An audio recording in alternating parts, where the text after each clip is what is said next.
अस्सलाम वालेकुम। कैसे हैं आप सब? उम्मीद है आप सब ठीक होंगे। अच्छा जी, मैंने मॉक टेस्ट कंडक्ट किया। ये तीसरा मॉक टेस्ट था मेरा जो कि मैंने 28 अप्रैल को ये कंडक्ट किया। आज हम उसको सॉल्व करेंगे। पहले पार्ट में मैं जो है 15 MCQs हैं पाकिस्तान स्टडी के, वो सॉल्व करूंगा। उसके बाद इंग्लिश के हैं और उसके बाद है इस्लामियात के, और लास्ट में 15 MCQs हैं सिंधी के। तो ये 4 पार्ट्स में होगा। अच्छा जी, और एक बात मैं क्लियर करना चाहता हूँ आपसे, वो ये है कि अगर ये तो मॉक टेस्ट है, आपको सीखने के लिए जो है ना वो तैयार किए जाते हैं। अगर MCQs है, एक मैं देता हूँ MCQ जिसमें मैं कहता हूँ कि कांग्रेस, इंडियन नेशनल कांग्रेस कब बनी थी, और ऑप्शन में ये जो भी हैं 1880, 1885 या फिर 1890 लिखता हूँ। तो आप किसको टिक करेंगे? 1885 को। तो अगर मैं यही MCQ ऐसे बनाता हूँ कि लॉर्ड डफरन के कहने पे A.O. ह्यूम ने कांग्रेस कब बनाई, और नीचे मैं ऑप्शन दे दूं, तो आपकी नॉलेज बढ़ाने के लिए कौन सा MCQ जो है ना वो बेस्ट रहेगा? पहले वाला MCQ बेस्ट रहेगा या फिर लास्ट वाला? डेफिनेटली जो बाद में मैंने बताया, जिसमें मैंने 3-4 बातें कह के गया कि लॉर्ड डफरन के कहने पे किसने, A.O. ह्यूम ने इंडियन नेशनल कांग्रेस कब बनाई। अब लॉर्ड डफरन के कहने पे और A.O. ह्यूम ने बनाई, तो बहुत सारी इंफॉर्मेशन आपको आ गई ना। तो मोस्टली मैं कमेंट्स पढ़ता हूँ वीडियो में कि आपके जो मॉक टेस्ट के MCQ होते हैं वो लंबे लंबे होते हैं। ऐसे ना करें, सिर्फ एक MCQ आप बनाएं, एक लाइन का, और ऑप्शन दें। अब आपको इसमें भी सामने स्क्रीन में एक बहुत बड़ा MCQ नज़र आ रहा होगा। अच्छा, ये मेरा मतलब होता है कि ज़्यादा से ज़्यादा मैं ना इन्फॉर्मेशन दूँ। ये एक किस्म के आपके लिए शॉर्ट नोट्स भी हैं। तो ये सीखने के लिए है, कोई SPSC का एग्ज़ाम नहीं है कि आप बैठे हैं और उसमें आप कंफ्यूज हो जाएं कि इतना बड़ा सवाल MCQ दे दिया। तो ये सीखने के लिए है, तो इसको सीखने के लिए इसको एंटरटेन करें, इसको एंजॉय करें। कोई इसमें बड़ा मसला नहीं है, रिलैक्स हो जाएं। तो बगैर किसी देर किए हुए मैं शुरू करता हूं। ये पहले MCQs जो पाकिस्तान स्टडी के उसको सॉल्व करूंगा, और साथ ही आपसे गुजारिश करूंगा, अगर आप मेरे YouTube चैनल पे नए हैं तो काइंडली इसको सब्सक्राइब कर दीजिए। अच्छा, शुरू करते हैं। अच्छा, पहला MCQL, Lord Canning was the last governor general and first viceroy of British India during his tenure. University of Calcutta, university of Bombay were established in 1857 when Lord Mayo, a viceroy of India, founded Rajkot College at Kathiawad and Mayo College at Ajmer। ये सवाल है। First census in India also took place during Lord Mayo's period। He was murdered in office by शेर Ali Afridi.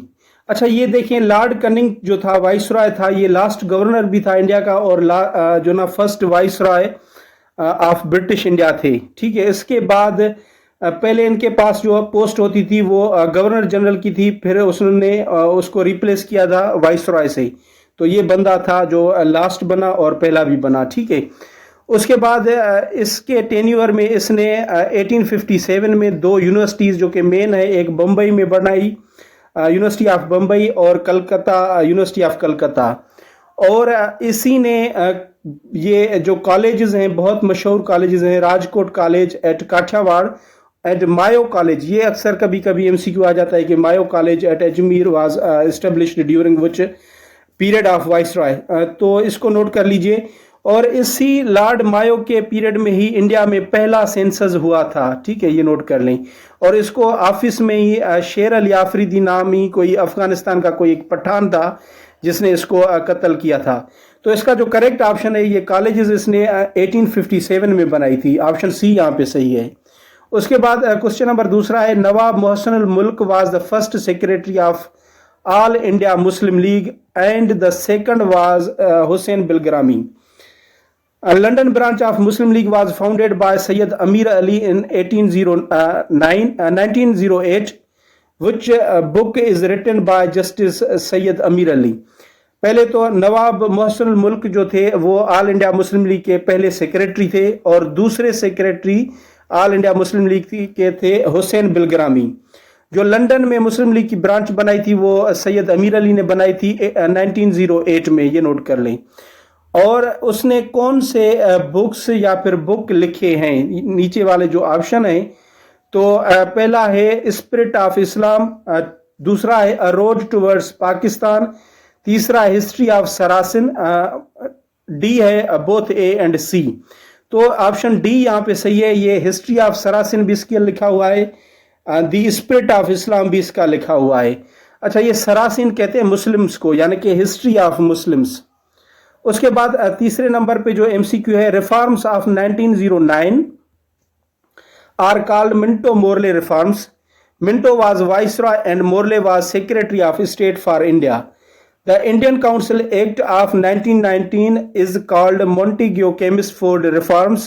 It brought diarchy system. Who was Montagu? अब जो 1909 में reforms आए थे उसको कहा जाता है मिंटो मोरले रिफॉर्म्स।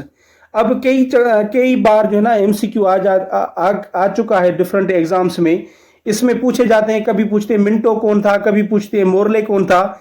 तो ये एक ट्रिक मैं आपको बता रहा हूं, वो ये नोट कर लें। जो पहले है ना 1909 वाला, उसमें मिंटो मोरले में पहले वाइसराय, उसके बाद सेक्रेटरी, ठीक है, एसईसी सेक्रेटरी।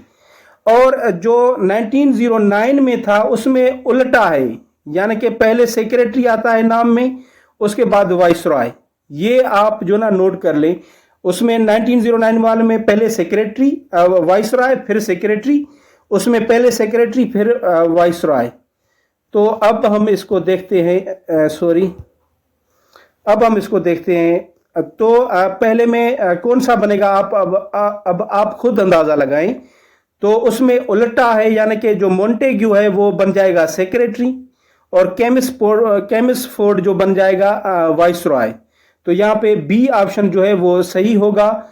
और जो ये 1909 वाला है, इसमें डायरकी जो सिस्टम है वो इंडिया में जो है ना वो लाया गया था। और जो एक्ट आया था 1935 वाला, उसमें इसको ख़त्म किया गया था। और टायर फॉर्म ऑफ गवर्नमेंट, जिसमें 3 ग्रुप ए बी सी थे, उसमें वो मुतारिफ कराया गया था।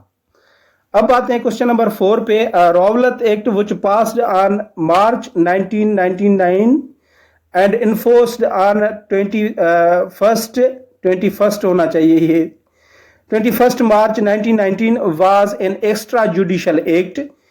People protest against the act at Jallianwala Bagh, Amritsar. General Dyer ordered to shoot the crowd, in which at least 379 people died and more than 1,000 got wounded.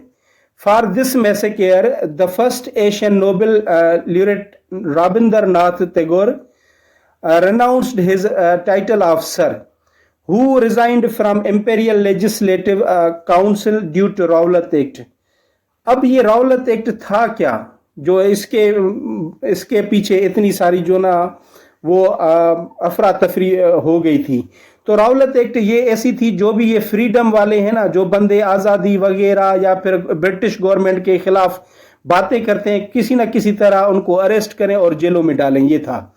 तो इसके खिलाफ बहुत सारे इसकी वजह से लीडर्स जो थे मुसलमानों के और हिंदूज के, वो अरेस्ट हो गए थे। तो इन्होंने जालियानवाला बाग में अमृतसर में, जो कि कभी कभी से पूछा जाता है कि कहाँ पे है, तो अमृतसर में ये एक बाग में इकट्ठे हुए कि इसके खिलाफ प्रोटेस्ट किया जाए।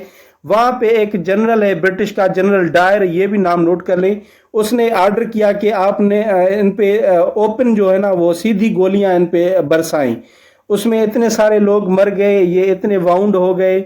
और इसी की वजह से जो एशिया का पहला नोबेल जिसको मिला था, रविंद्रनाथ टैगोर, तो उसको भी उसने जो अपना टाइटल उसको अंग्रेजों ने दिया था सर का, वो अपना जो ना उनको वापस किया या फिर ख़त्म किया, ठीक है। और इसी की वजह से किन लोगों ने इंपीरियल लेजिस्लेटिव काउंसिल से जो ना वो रिजाइन दी थी, रौलत एक्ट की वजह से। जिना, कायदे आज़म जिना और मदन मोहन मालिया या मजहर हक, इन तीनों में से कौन सा है? तो ये ऑल ऑफ दीज है, ऑल ऑफ दे है, यानी कि सारों ने जो ना वो रिजाइन दी थी। क्वेश्चन नंबर 5 है, viceroy Lord Ripon introduced local self government in India. He also passed Albert Bill of 1883. in which Indian judges were allowed to try the cases of Europeans, during whose period Indian Council Act 1892 and Durand Line Agreement by Sir Mortimer Durand and Abdur Rahman Amir of Afghanistan was signed in 1893. अब सवाल को समझें, पहले बता रहा है जो Lord Ripon थे उसने लोकल गवर्नमेंट सिस्टम जो है, local self government system India में वो ले आया था, ये पूछा जाता है कभी कभी। और ये लॉर्ड रिपन ने ही इल्बर्ट बिल जो है ना 1883 में एक पास किया था, जिसके तहत अब जो इंडिया वाले जजेस हैं वो ब्रिटिश यानी लोग जो थे गोरे, उनका केस भी वो ही चलाएंगे। तो इसके खिलाफ ये बहुत सारे अंग्रेज जो है इनसे नाराज भी हो गए थे कि ये केस है कि हमारे केसेस वो क्यों हलाएं कोर्ट में, क्यों चलाएं, ठीक है। तो और इसी के पीरियड में जो है ना ये इंडियन काउंसिल एक्ट 1892 भी आया था।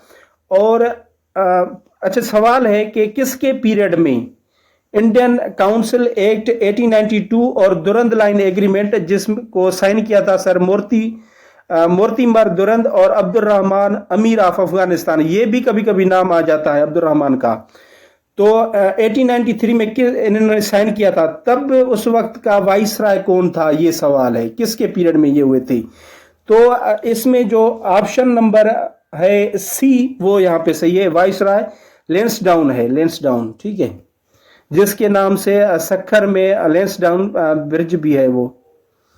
अच्छा उसके बाद Sindh Madrasatul Islam Karachi was established by Hassan Ali Effendi on September 1, 1885. Sindh Muslim College was founded by Quaid-e-Azam on 21st June 1943. It was the only institution after the partition who was the first British principal of Sindh Madrasatul Islam Karachi. अब सिंध मदरसतुल इस्लाम कराची किसने बनाई थी? हसन अली आफंदी ने बनाई थी सितंबर 1 को 1885 में।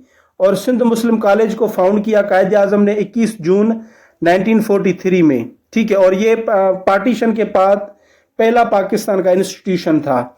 उसके बाद ये सवाल पूछा जा रहा है कि सिंध मदरसतुल इस्लाम जो इदारा था उसका जो ब्रिटिश वाला पहला प्रिंसिपल कौन था? तो इसका ऑप्शन ए जो है वो सही है, पेर्सी हाइड था। अच्छा एक बात नोट कर लें, इनमें जो भी ए बी सी है ना, ये पहला प्रिंसिपल था, ये दूसरा प्रिंसिपल था, ये तीसरा, ये नोट कर लें। पेर्सी हाइड फर्स्ट था, सेकंड पे हेनरी विंस था और थर्ड पे टी हैरिसन था, ये नोट कर लें। 7 नंबर पे the first session of Indian national Congress was held on December 28, 1985 at the hall of Gokul Das Tajpal Sanskrit College, Bombay. It was presided by W.C. Banerjee, who was made the first president of the Congress. Total dash members attended the first session including 2 Muslims. अब जो Indian national Congress का पहला session हुआ था 28 दिसंबर, ये 28 और 29 तक चला था, ठीक है, 2 दिन या फिर 30 तक भी, तो शुरू 28 से हुआ था। ये कॉलेज है एक गोकुल दास ताजपाल संस्कृत कॉलेज बम्बई में, तो ये वहाँ पे उनका हुआ था और उसकी सदारत की थी WC जो बनर्जी है उसने, और इसका यही फर्स्ट प्रेसिडेंट भी बना था कांग्रेस का। तो पहली मीटिंग में कितने लोगों ने जो ना वो शमूलियत की थी, कितने थे उसमें शामिल? तो इसका ऑप्शन है बी, 72 मेंबर उसमें अटेंड की थी उन्होंने, जिसमें 2 मुसलमान भी थे। आगे चलते हैं 8 नंबर पे, B Fuller became the first governor of East Bengal after the Bengal partition 1905. Swadeshi movement boycott of British goods was started against the partition. Bankim Chandra Chatterjee was the most popular writer against the partition of Bengal. Against which of the following Satyagraha movement was started by Gandhi? अब जो ये बेमी Fuller, बेमी नाम से ऐसे कोई है इसका, B Fuller है जो वो जब इंडिया जो बांग्लादेश है, बंगाल है, उसको 2 पार्ट्स में जो डिवाइड किया गया था, तो जो ईस्टर्न बंगाल था, ईस्ट बंगाल, तो उसका जो पहला वो था गवर्नर, वो था ये, ठीक है, ये MCQ नोट कर लें। और पार्टीशन ऑफ बंगाल कब हुई थी? 1905 में। तो ये इसमें ईस्टर्न वाला पार्ट जो था वो मुसलमानों के पास आ गया था और वो बहुत ही डेवलप्ड था, तो उन्होंने बहुत सारी जो ना इसके खिलाफ रिएक्शन किया था। हिंदूज ने एक मूवमेंट भी चलाई थी इसके खिलाफ थी, जो कि पार्टीशन ऑफ बंगाल के खिलाफ थी, वो थी स्वदेशी मूवमेंट। स्वदेशी मूवमेंट में ये किया गया था कि ब्रिटिश के जो भी गुड्स हैं, प्रोडक्ट्स हैं, वो खरीद ना करो, बस boycott of the British goods था। और उसके बाद इसमें बेम्किन चंद्रा चटर्जी था, जो उसने बहुत सारे आर्टिकल्स वगैरह डिफरेंट न्यूज़पेपर्स में पॉपुलर ये राइटर बन चुके थे वहां पे इसके खिलाफ लिखने में, ठीक है। और सवाल है कि against which of the following Satyagraha movement was started by Gandhi. Gandhi ने किसके खिलाफ सत्याग्रह मूवमेंट जो ना वो शुरू की थी? तो इसका ऑप्शन ए सही है यहाँ पे, Rowlatt act of 1999। Question number 9 देखें, कानपुर मास्क ट्रेजेडी इन 1912। अब ये इंपॉर्टेंट है क्योंकि इसमें सारे आपको ना वो इवेंट्स मैंने लिखे हैं इसमें। कानपुर मास्क ट्रेजेडी जो हुई थी वो 1912 में हुई थी।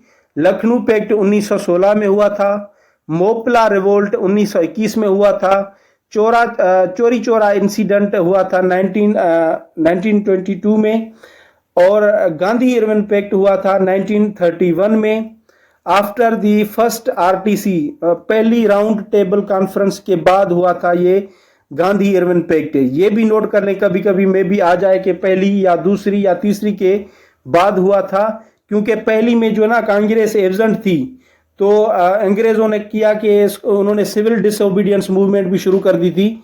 तो अंग्रेजों ने इनसे मीटिंग वगैरह करके उसको राजी किया था, और जिसके बाद ये सिविल डिसओबीडियंस मूवमेंट जो थी वो खत्म की गई थी उसके बाद। और पीरपुर रिपोर्ट हुई थी 1938 में। अगस्त ऑफर बाय लिलिंथगो इन 1940, ये नोट कर ले, अगस्त ऑफ। और उस वक्त ये था इसका वाइसरॉय था, या फिर वाइसरॉय था, ठीक है। और ये कॉन्टेक्स्ट क्या था इसका? अगस्त ऑफर वाला जो प्रॉब्लम्स क्रिएट हुए थे वर्ल्ड वॉर 2 की वजह से, उनको सॉल्व करने के लिए इंडिया में। और क्रिप्स मिशन मार्च, ये नोट कर लें, क्रिप्स मिशन मार्च 1942 में हुआ था। उसके बाद जिन्ना गांधी टॉक्स हुए थे 1944 में। Valve plan and Shimla conference 1945 में हुई थी। Cabinet mission plan having 3 members and प्रोपोजिंग 3 tyre administration. अच्छा, ये नोट कर लें, 3 टायर एडमिनिस्ट्रेशन इसमें है, वो उसमें 1935 जो पहले मैंने बताया उसमें नहीं है, इसमें है, ठीक है, ये नोट कर लें। तो कैबिनेट मिशन प्लान जो हुआ था, किसमें हुआ था कैबिनेट मिशन प्लान? 1946 में कैबिनेट मिशन प्लान हुआ था, और इसके 3 मेंबर्स थे। और इन्होंने 3 टायर एडमिनिस्ट्रेशन, जिसमें ए था, बी था, सी ग्रुप था, इस टाइप की एडमिनिस्ट्रेशन इन्होंने सजेस्ट की थी। और नवंबर के महीने में 1927 Simon commission having 7 members to examine working of 1999 reforms was appointed. Congress and Muslim League rejected it owing to not including any Indian in the commission.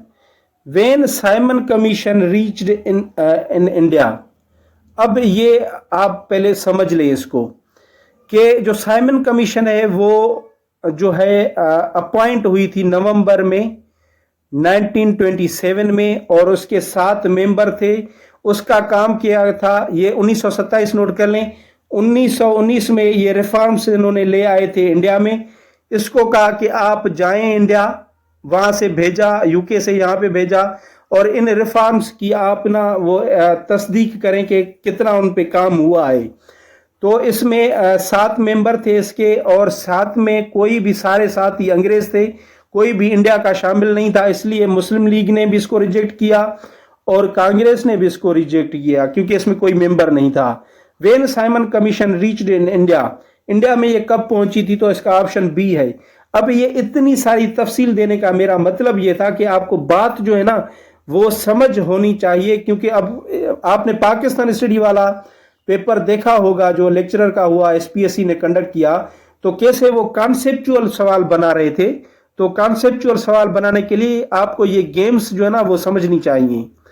उसके बाद 10 नंबर पे है the first census in 1951, second in 1961, third in 1972, fourth in 1981, fifth in 1998, both methods de facto and de jure, sixth in 2017, and seventh was conducted in 2023, started on 1st March. The seventh census was first ever digital census in Pakistan based on de jure methodology, means counting people at their usual place of residence. The census recorded 2.55% growth. What was the population of Pakistan according to digital census? Total population of Pakistan की कितनी थी? अब इसमें मैंने सारे जो भी census हुए हैं पाकिस्तान में, पहला तो नोट करें 1951 को हुआ था, ठीक है। तो अब तक कितने 7 जो हैं वो सेंसस हो चुके हैं पाकिस्तान में, और कब कब हुए ये मैंने बता दिया। अभी जो रिसेंटली हुआ है वो 2023 को हुआ है, 2023 में हुआ था, 1 मार्च में ये स्टार्ट हुआ था, ठीक है। अच्छा, इसमें डी फैक्टो और डी जोर। अच्छा, डी फैक्टो ये सेंसस जो आदमशुमारी होती है या फिर मर्दमशुमारी होती है, उसमें तरीके होते हैं दो, एक डी फैक्टो होता है, दूसरा डी जोर होता है। डी फैक्टो का मतलब है कि कोई भी आदमी आपको जहां भी नजर आया, जहां भी आपने उस दिन में जब आप जिस दिन आप मर्दमशुमारी कर रहे हैं तो आप उसी को वहां का ही जो है ना काउंट करें, ठीक है, वहां पे लिख दें कि ये यहाँ का है। अब जो डीजोर में था उसका जो अपनी आम तौर पे यूजुअल जो प्लेस ऑफ रेजिडेंस है ना उस पे रिकॉर्ड करना था, यानी लास्ट जो 6 महीने हैं उन 6 महीनों में कहाँ पे रहा है, तो उस टेरिटरी को, उस रीजन को, उस इलाके को आप मेंशन करेंगे कि ये यहाँ पे रहता है, ये यहाँ का रहने वाला है। और जो 1998 में हुआ था सेंसस, उसी में ये दोनों मेथड्स थे। हो सकता है किसी भी तरह कोई सवाल ये बना ले तो आपको नोट करना चाहिए। अब टोटल पॉपुलेशन कितनी थी इसकी? 241.59 मिलियन थी इसकी। ऑप्शन सी यहाँ पे सही है, क्वेश्चन नंबर 10 का। उसके बाद है हमारे पास 11, on July 15, 1961 Jasmine was declared as a national flower of Pakistan. On June 30, 1965, Run of Kutch Award ceasefire was announced. Tashkent Declaration or Agreement to Resolve Indo-Pak War of 1965 was signed by Ayub Khan and Lal Bahadur Shastri on 10 January 1966 with the mediation of Soviet Union PM Kosygin. On what date of 1966 Montgomery was renamed as Sahiwal? अब ये जो सवाल है ना, चले मैं इस पे बाद में आता हूँ। ये तो जास्मीन का देख लें।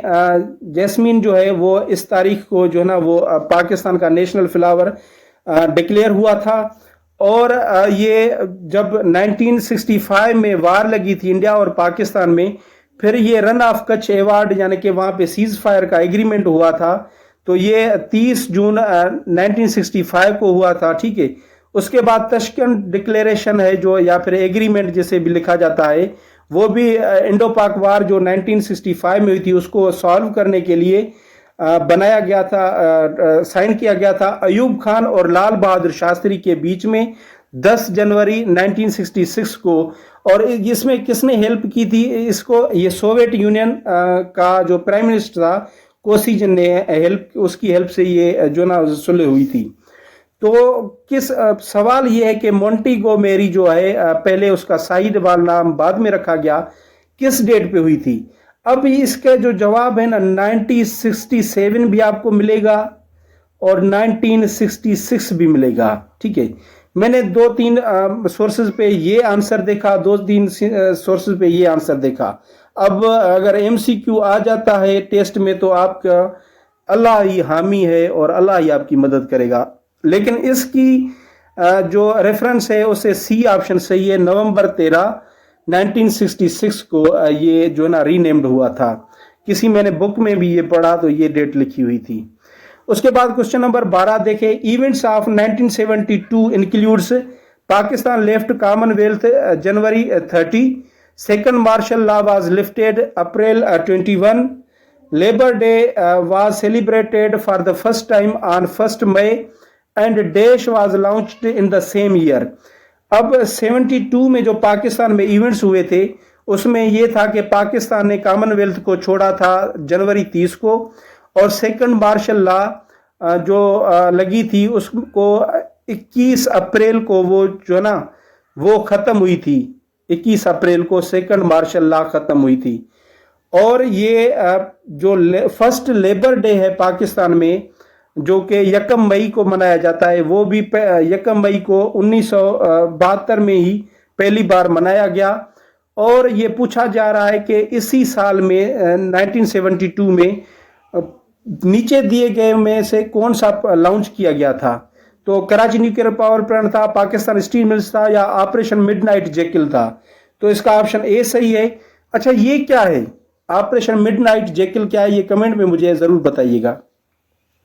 उसके बाद 13 नंबर पे एमसीक्यू है, Shandur pass connects Chitral with Gilgit and Dorah pass connects Chitral with Badakhshan जो कि अफगानिस्तान में है। Lowari pass connects Chitral with Dir, which pass connects Jacobabad and Sibi with Quetta. अब ये देखिए जो ऊपर वाली है ना उसमें एक साइड पे तो चित्राल है ही है, ये आप ट्रिक बना लें चित्राल, बाकी जो है दूसरे सिटीज उसके साथ कनेक्ट हो रहे हैं। अब शुंदर में चित्राल के साथ गिलगित आ रहा है, दोरा में चित्राल के साथ जो अफगानिस्तान का बदखशन है वो रीजन आ रहा है, और लोवारी में चित्राल के साथ दीर आ रहा है, कनेक्ट हो रहा है। अब जो जेकबाबाद सिब्बी और कोयटा को मिलाती है वो पूछा गया है कि कौन सी है, तो इसका जो ऑप्शन है वो सी सही है, बोलान पास है वो। और क्वेश्चन नंबर 14 है, मोती mask, Badshahi mosque and Wazir Khan mosque are in Lahore. अब तीनों ये मस्जिदें लाहौर में, ये नोट कर लें। Faisal mosque designed by Vedat Dalokay, a Turkish architect, was built in 1986. Shahjahan Mosque of Thatta was built by Shahjahan Mughal. It has 101 domes when it was built. अब ये सारी मसाजिद बता गया, और ये फैसल मास्क के लिए भी कि उसको तुर्किश के आर्किटेक्ट ने बनाया था, वेदत दौलकी उसका नाम है, ये 1986 में बनी थी। तो शाहजहां मस्जिद जो है ये शाहजहां मास्क जो है ठट्टा वाली, वो मुगल शाहजहां ने किस ईयर में बनाई थी, और उसको 101 डोम्स हैं। तो इसका जो करेक्ट ऑप्शन है वो ए है, ये 1644 और से लेकर 1648 के दरमियान में बनी थी। क्वेश्चन जो लास्ट है अभी पाकिस्तान स्टडी का, वो है events of 1988 includes Ojhri incident on 10 April, Benazir Bhutto became first woman prime minister in the world on 2nd August, and on 17 August air crash near Bahawalpur in which Ziaul Haq and his assistant Akhtar Abdur Rahman and Daesh diplomat Mr. Arnold Raffel died. अब 1988 के जो ये Ojri incident camp में एक incident हुआ था जिसमें बहुत सारे फौजी जो है ना वो शहीद हो गए थे। ये 10 अप्रैल को हुआ था 1888 को। बेनज़ीर भुट्टो जो है ना 2 दिसंबर 1880 को दुनिया की पहली वुमेन प्रेसिडेंट खातून बनी थी, और 17 अगस्त 1888 को एयर क्रैश हुआ था नियर बहावलपुर, जिसमें जिया के साथ उसका असिस्टेंट अख्तर अब्दुल रहमान और एक डिप्लोमेट था जिसका नाम था आर्नोल्ड राइफल, वो जो है ना वो उनकी डेथ हो गई थी। तो वो कहाँ का था? ये अमेरिका का था। ऑप्शन सी ये सही है। तो ये थे 15 एमसीक्यूज। अब नेक्स्ट में हम इंग्लिश के 15 एमसीक्यूज देखेंगे। तो ये वीडियो देखने के लिए thank you so much. Allah Hafiz.